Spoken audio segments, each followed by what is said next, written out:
Le bouddhisme humaniste, l'intention première de Bouddha, par Vénérable Maître Xing Yun.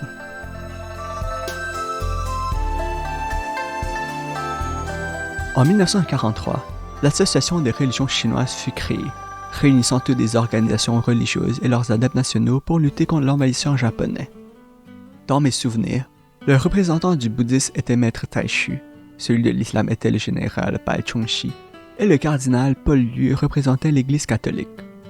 Face au danger national, il était naturel que les groupes religieux s'unissent et resserrent leurs relations mutuelles. Par la suite, à cause de la guerre civile, les monastiques bouddhistes partirent vers Hong Kong, Taïwan, Singapour et la Malaisie, et c'est ainsi que le bouddhisme humaniste se transmit dans ces pays.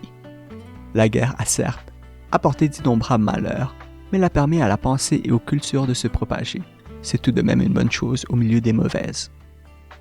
À Taïwan, le premier échange international du bouddhisme humaniste eut lieu en 1963, quand la délégation bouddhiste de la République de Chine, envoyée par l'Association bouddhiste de Chine, rendit visite à la Thaïlande, l'Inde, la Malaisie, Singapour, les Philippines, le Japon et Hong Kong. Comme j'étais le porte-parole de cette délégation, j'en ai rapporté tout le déroulement de cette tournée dans mon livre « Voyage à travers le ciel et l'océan ». Ainsi, ne vais-je pas le répéter ici. Puis, en 1976, lors de la célébration des 200 ans des États-Unis, Fo-Guang-Shan a lui aussi organisé une délégation bouddhiste de la République de Chine de 200 personnes pour représenter l'Association bouddhiste de Chine et participer à ces festivités. Comme le développement des études bouddhistes et des sectes est très prospère au Japon et que, géographiquement, le Japon est assez proche de Taïwan, les échanges sont fréquents. En 1974, la Société sino-japonaise pour promouvoir le bouddhisme a été créée.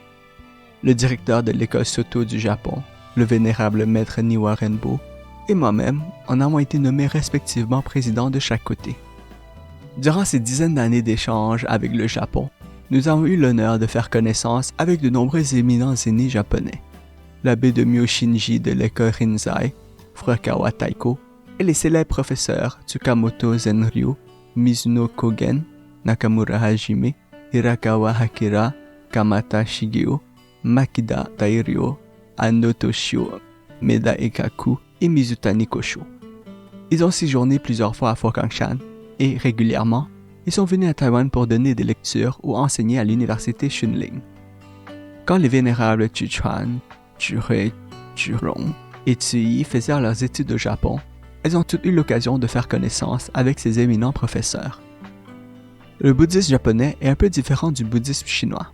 Là-bas, ils sont passés de la foi envers Bouddha à la foi envers les patriarches, de la pagode publique au bien familial et de la qualité de bhikshu à celle de maître. Les bhikshus doivent observer la discipline, préceptes, mais non les maîtres. De plus, ils estiment qu'ils peuvent fonder une famille. Pour ce qui est du bouddhisme coréen, et depuis que j'ai fondé la Société sino-coréenne pour promouvoir le bouddhisme à Séoul, Fo-Guang-Shan a toujours maintenu d'étroites relations avec les temples des trois joyaux de l'ordre Kyoge, Tongdosa, Bouddha, Temple Heilsa, Dharma et Temple Songwonsa, Sangha, ainsi qu'avec les universités Tongguk et Gumgang. Tous les ans, Fo-Guang-Shan accueille une dizaine de groupes venus de Corée. C'est un pays possédant une longue histoire du bouddhisme où, malheureusement, la plupart des pagodes et monastères renommés sont construits dans les montagnes lointaines et isolés. Pendant ce temps, les églises catholiques et les temples protestants situés dans les carrefours des villes deviennent de plus en plus florissants.